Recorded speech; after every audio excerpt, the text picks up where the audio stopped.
বেঁচে গেছি এর পক্ষ থেকে সবাইকে আন্তরিক সালাম। আসসালামু আলাইকুম। আমি মোহাম্মদ মাহবুবুল আশিক। আপনাদের সাথে আজকে যে বিষয়টি শেয়ার করব তা হচ্ছে সি প্রোগ্রামিংয়ে ব্যবহৃত হেডার ফাইল এবং ফাংশন। আসলে প্রকৃতপক্ষে হেডার ফাইল হচ্ছে সি প্রোগ্রামে ব্যবহৃত কিছু ফাইল, যার মধ্যে সি প্রোগ্রামিংয়ের অনেক ফাংশন ক্রিয়েট করে রাখা আছে, বা প্রত্যেকটা ফাংশনের জন্য একটা প্রোগ্রাম তৈরি করে রাখা আছে। এরকম কিছু ফাইল হচ্ছে হেডার ফাইল। তাহলে সেক্ষেত্রে আমরা কিছু হেডার ফাইল চিনে নিব।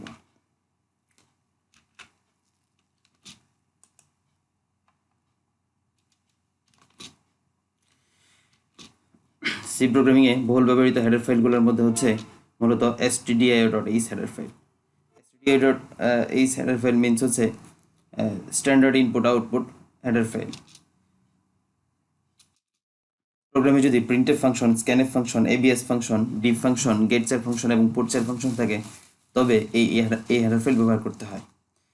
আসলে প্রকৃতপক্ষে এই প্রত্যেকটা ফাংশনের জন্য, বা printf, scanf বা abs হোক আর div আর getchar putchar যেই ফাংশনগুলোই হোক না কেন, এই ফাংশনের জন্য প্রত্যেকটা ফাংশনের জন্য এক একটা প্রোগ্রাম তৈরি করে রাখা আছে কোথায়? এই stdio.h হেডার ফাইলের মধ্যে। আমরা যখন এই ফাংশনগুলো ব্যবহার করব তখন আমাদের কি এই stdio.h হেডার ফাইলটা ব্যবহার করতে হবে। তখন অটোমেটিক্যালি এই ফাংশনটা এই stdio.h হেডার ফাইলের সাথে লিঙ্ক আপ হয়ে যাবে এবং আমাদের প্রোগ্রামটা কাজ করবে। যদি এই ফাংশনগুলো ইউজ করি কিন্তু এই হেডার ফাইলটা ব্যবহার না করি, তাহলে সেক্ষেত্রে আমাদের এই ফাংশনগুলো প্রোগ্রামের মধ্যে কাজ করবে না।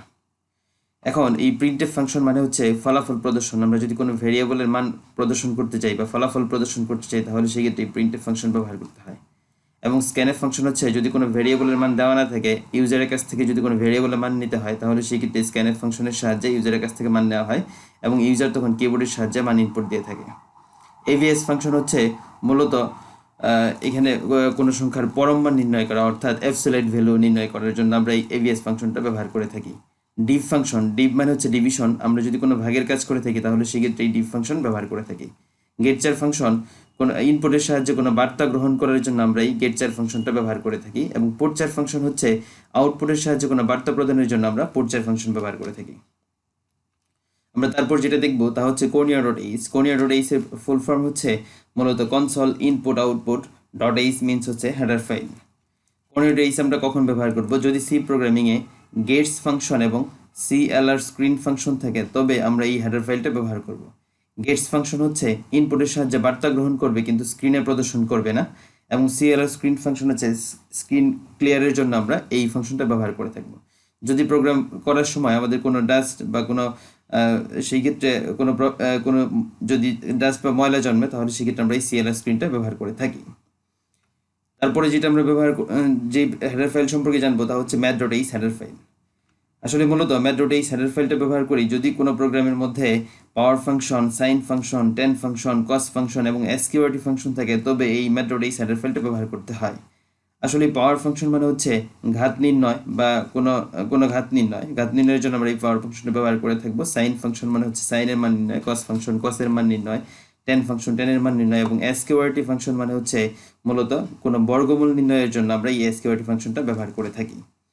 এবং সর্বশেষে যে হেডার ফাইলটা সম্পর্কে জানবো তা হচ্ছে graphics.h হেডার ফাইল।